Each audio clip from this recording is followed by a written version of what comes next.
8:11 de la mañana, estamos de vuelta con más de Buenos Días por BPI TV.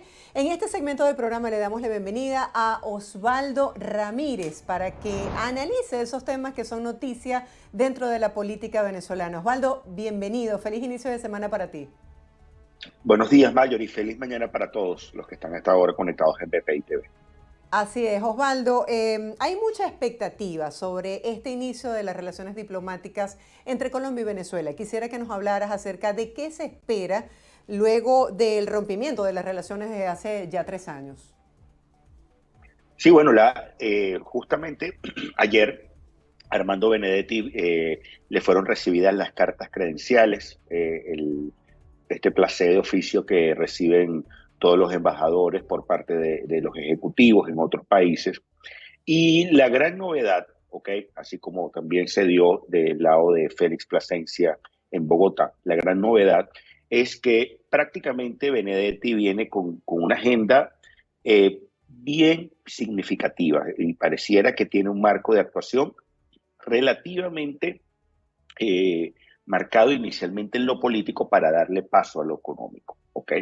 ¿Qué tenemos en expectativa? Lo primero es la reapertura de 3 de los 16 consulados que había en Venezuela del gobierno colombiano: Caracas, Maracaibo y San Cristóbal inicialmente, entendiendo que hay un conjunto importante de zonas desatendidas, principalmente en la zona de Apure o lo que puede representar Amazonas, recordando que en Puerto Ayacucho existía un consulado, o los diferentes que pueden haber en ciudades intermedias como Valencia o Barquisimeto.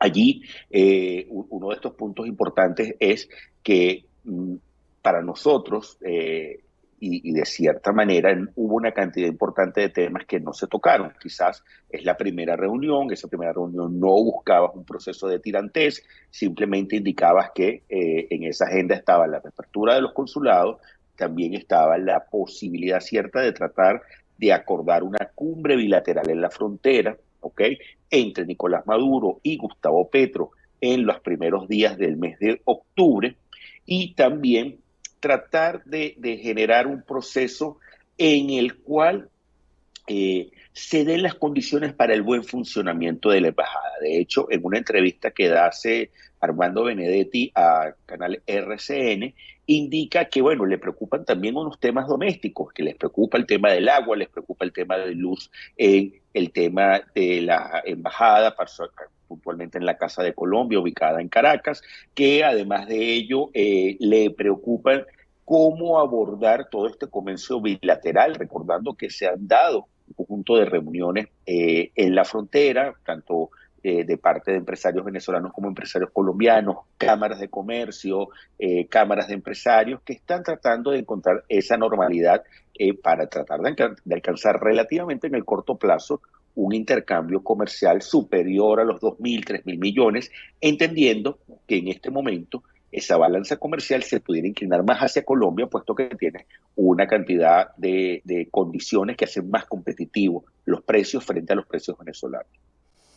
Recientemente, en el segmento pasado, estábamos conversando con la presidenta de Consecomercio, quien nos decía que Venezuela está en una posición de desventaja frente al comerciante colombiano. Decía que había muchas situaciones que no estaban claras, como por ejemplo el mercado cambiario. Decía que en zona fronteriza operan hasta 4 monedas distintas, la situación de los servicios públicos, como bien señalas, el hecho de que camiones colombianos puedan transitar perfectamente en territorio venezolano, pero a la inversa no, porque no existen esas disposiciones, lo cual afecta a todo el sistema, la operación y la logística del comercio venezolano. Quisiera que nos hablaras un poco acerca de eso. ¿Se ha hablado acerca de esos puntos débiles que tenemos nosotros en esta reapertura fronteriza? Mira, hay un tema que plantean los comerciantes y empresarios venezolanos y que también hay preocupación del lado colombiano. El primero es el tema del transporte de mercancías, ese transporte terrestre que necesita armonizar un conjunto de políticas fronterizas, migratorias, de cara a, primero, el respeto al medio ambiente, el chequeo de las unidades de vehículos, las emisiones de gas. O sea, Colombia tiene una legislación un poco más de avanzada, con un parque automotor distinto al que pueda tener el venezolano, y ahí hay una primera gran preocupación.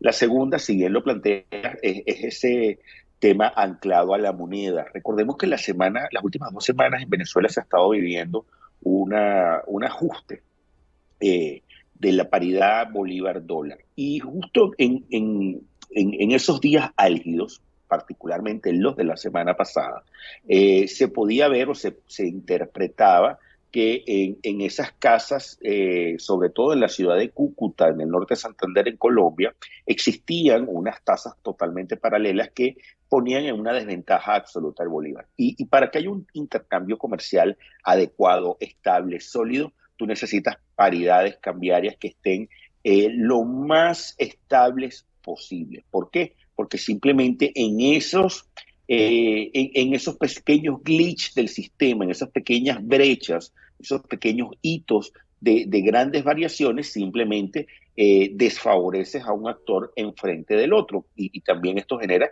flujos migratorios para decir, bueno, yo voy a pasar a Colombia a comprar lo que sea necesario porque va a ser más barato, o viceversa, yo voy a ir a Venezuela a comprar porque va a ser un poco más barato. Yo creo que acá hay unas grandes preocupaciones. El tercer punto, yo creo que hay que entender, fíjate, hay 2.5 millones de venezolanos en Colombia.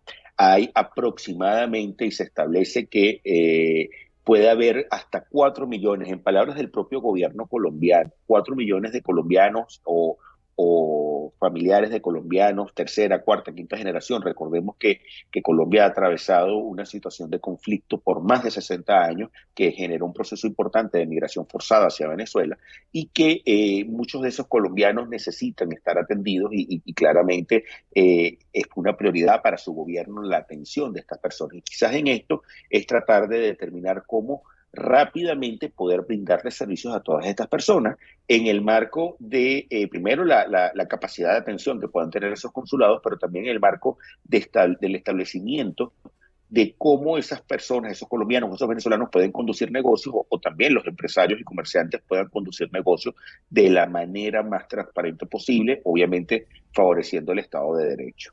Con estos lazos entre los gobiernos o la administración de Nicolás Maduro y el presidente Petro, muchas personas se preguntan, ¿de alguna manera Petro presionará a Nicolás Maduro para que desarrollen una estrategia, una política para atender la situación en el país producto del incremento masivo de personas que han decidido emigrar? Por ejemplo, preocupa esta cifra del Alto Comisionado de la ONU para los refugiados, que eleva el caso de los migrantes venezolanos a 6,8 millones. Dice que están regados en todo el mundo. ¿Cómo piensas tú que va a ser el tema migratorio en materia de política exterior entre ambos países? Sí, mira, uno de los comentarios que hizo directamente Gustavo Petro y fue reafirmado por tanto el canciller Leiva como por el nuevo embajador colombiano, ha sido el tema del respeto y el derecho al asilo, que siempre y cuando haya una situación apegada al derecho internacional, Colombia seguirá siendo un país que respetará esos derechos de asilo. Recordemos que hay una cantidad importante de venezolanos que fueron perseguidos políticos, dirigentes sociales o políticos que hoy viven en Colombia y que llevan a cabo una actividad importante en pro de, sobre todo, de esta población migrante y particularmente la más vulnerable que está entrando de Venezuela a Colombia. Primero, hay un gran detalle allí, esos estatutos de protección temporal. ¿Qué vas a hacer con esas personas? A pesar de que hay algunos países que dicen, yo voy a colaborar contigo, con Venezuela, en ese retorno de personas que deseen, por condiciones A, B, C o D, cualquiera sea la condición, cualquiera sea la causa, regresar a su país y no tenga los medios para hacerlo. Otro tema está en ese rol que en un momento tenía Colombia junto con la comunidad internacional de cara a tratar de armonizar, tratar de ver qué hacer con estos venezolanos y cómo armonizar esas políticas públicas. Justamente se da una reunión ayer de la Comunidad Andina de Naciones, donde cambia la presidencia pro tempore, pasa de Ecuador a Perú, pero en esa reunión Petro lleva el mensaje de tratar de reinsertar a Venezuela y a Chile. Recordemos que a mediados del año 2005, 2006, no recuerdo cuál de los dos años específicamente, Venezuela se sale, Chávez, prácticamente en una pataleta de estas raras que le solía dar al expresidente, termina gritando que la comunidad andina de naciones estaba dominada por los Estados Unidos y que había que salirse de eso y crear una nueva instancia de coordinación internacional. Justamente en este punto, Petro indica, mire, señores, nosotros tenemos que armonizar políticas desde lo latinoamericano, desde Sudamérica, porque sí es un flagelo, y justamente permíteme conectarlo con este punto de la migración. No solo la migración que estás viendo de Venezuela, que hoy ya hablamos de más de 6.8, de los cuales 5.750.000 aproximadamente viven en América. Estamos hablando de la migración haitiana, que en un momento bajó a Brasil, a Chile, perdón, y comenzó a subir hacia los Estados Unidos. Estamos hablando de la migración propia de los países de la región por efectos de coronavirus que empezaron a moverse entre los diferentes naciones. Estamos hablando de la migración que va hacia Centroamérica o que obviamente va hacia los Estados Unidos, en donde el rol de Colombia tiene una necesidad de armonización porque tiene un flujo de subida de esa migración. No obstante, todavía se mantiene ese flujo de bajada desde Venezuela hacia el sur. Entonces, yo creo que tienes un problema, una papa caliente importante.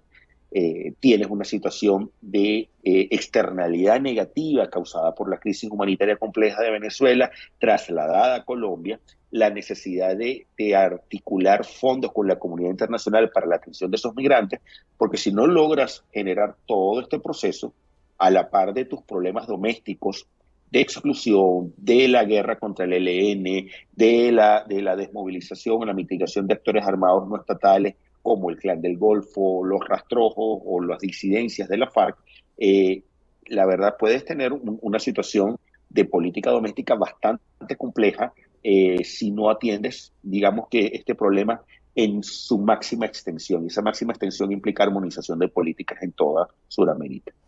Otro tema, Osvaldo, que es noticia y que me gustaría conocer tu opinión, tiene que ver con esta preparación previa a las elecciones de Brasil, donde ya vimos el primer debate televisado entre Jair Bolsonaro y Luis Ignacio Lula da Silva, pues marcado por señalamientos de casos de corrupción. Quisiera que nos hablaras un poco acerca de cómo ves tú a cada uno de estos posibles candidatos y qué dicen las encuestas, cuáles son las tendencias hasta ahora.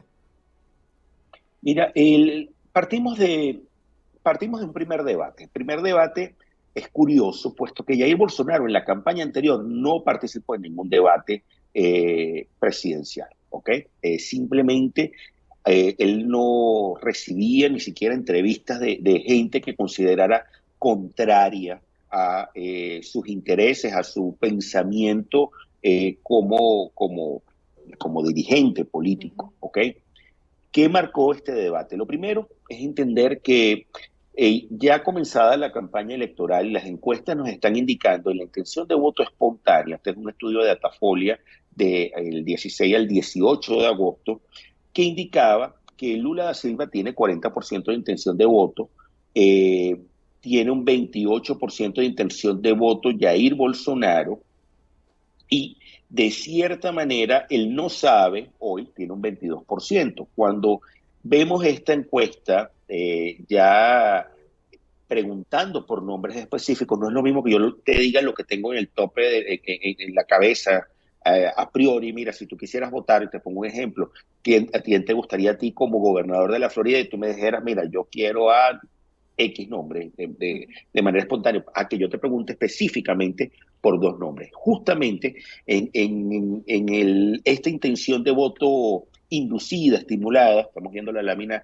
en inglés del Datafolia, indica que Lula da Silva se mantiene alrededor de los 47 puntos, ¿ok? Y Jair Bolsonaro ha recuperado o ha subido entre mayo del 2022 y este mes de agosto, esta última medición, ha subido cerca de 5 puntos, ¿ok? ¿Qué pasa acá? Ciro Gómez, tercer candidato, se mantiene en 7%, Los otros candidatos están alrededor de uno o dos. Aquí hay un punto interesante, puesto que en el debate una de las candidatas que logró destacar fue Simone Tebet, que logró prácticamente introducir nuevos temas y hablar del tema feminista, tienen 2%. Pero la realidad es que todavía la gente dice, no sé qué va a pasar. Hay un tema importante de indecisos, particularmente mujeres. Recordemos que en el debate se presentó una situación de Jair Bolsonaro insultando primero a la moderadora, diciendo que estaba enamorada de él, que porque le hacía preguntas incómodas sobre el tema de COVID. Luego atacó a la senadora Tebet, indicando que ella era una desgracia. Hubo un elemento importante, yo creo que para esos bloopers de la comunicación política, en el cual Lula da Silva se quedó en blanco un momento ante una pregunta. Simplemente se nota que estaba cansado. No lo estoy ¿Por defendiendo, qué pero pasan esas cosas, Osvaldo?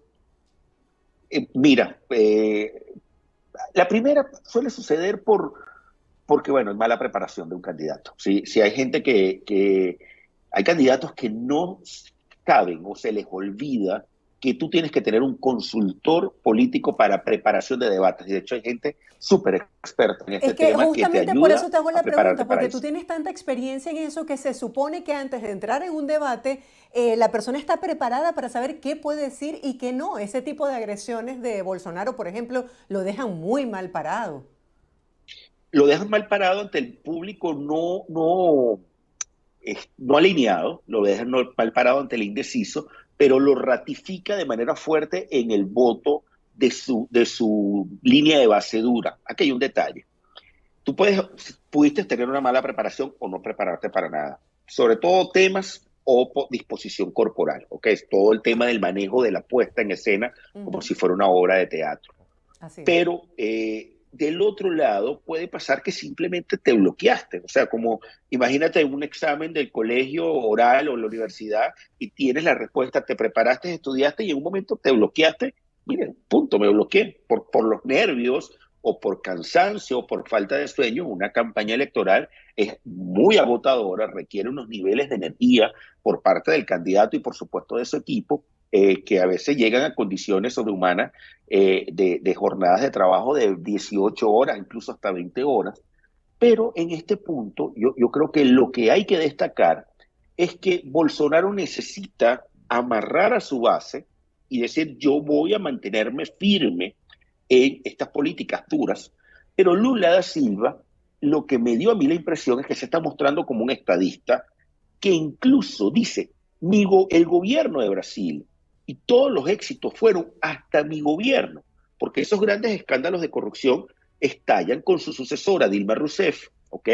Y prácticamente está diciendo, Dilma Rousseff tiró a la basura todos los acuerdos, todos los logros que habíamos tenido en materia social. Recordemos que el candidato a vicepresidente de Lula da Silva es una persona de centro derecha, se está mostrando, está tratando de buscar la mayor cantidad de apoyos necesarios para lograr posicionarse en una primera vuelta, a pesar de que las encuestas indican en un escenario de balotaje de esa segunda vuelta entre el primer lugar y segundo lugar, que Lula tiene amplio potencial de superar a Jair Bolsonaro en la segunda vuelta. No obstante, quizás tu esfuerzo tiene que ser tratar de ganar en la primera y eso implica tener un lenguaje altamente moderado, al menos durante la campaña.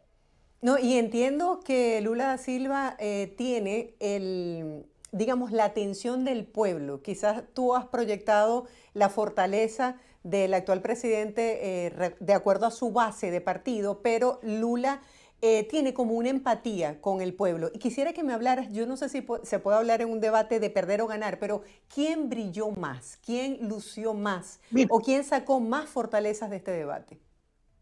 Mira, para mí el debate claramente se lo lleva la senadora Tebet y Ciro Gómez. Para mí fueron realmente los que lograron despuntar.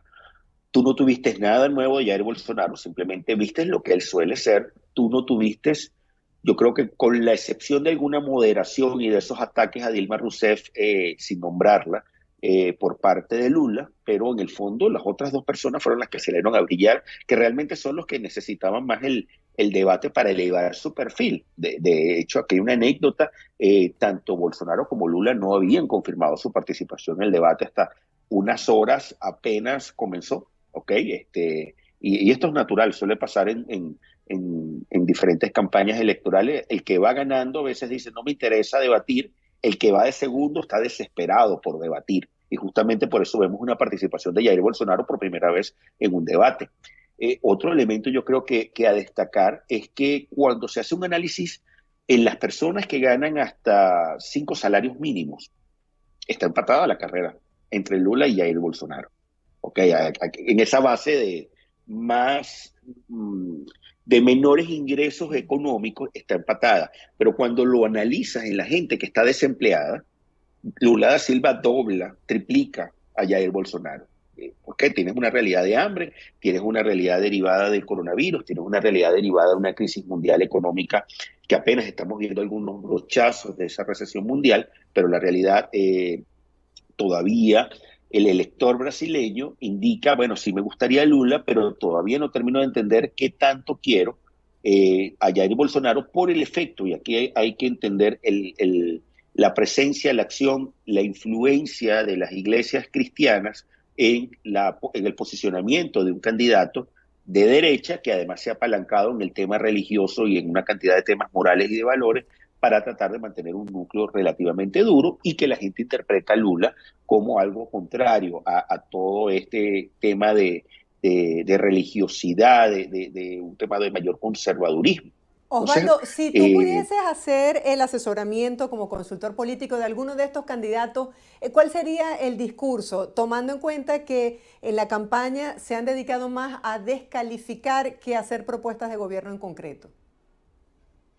mira, hay que hablarle a la gente. Y primero que hablarle a la gente implica es cómo ayudarlo a resolver sus problemas en el marco de unos recursos limitados. Hay que entender que durante muchos años Brasil ha atravesado una crisis fiscal importante, con exceso de endeudamiento, tratando de entender que hubo problemas derivados de procesos de corrupción, Petrobras, Odebrecht, etcétera, etcétera, que atravesaron y marcaron con muchísima fuerza el sistema político, desconfianza en el sistema político, pero estás obligado a hablarle a la gente y decir cómo voy a resolver los problemas.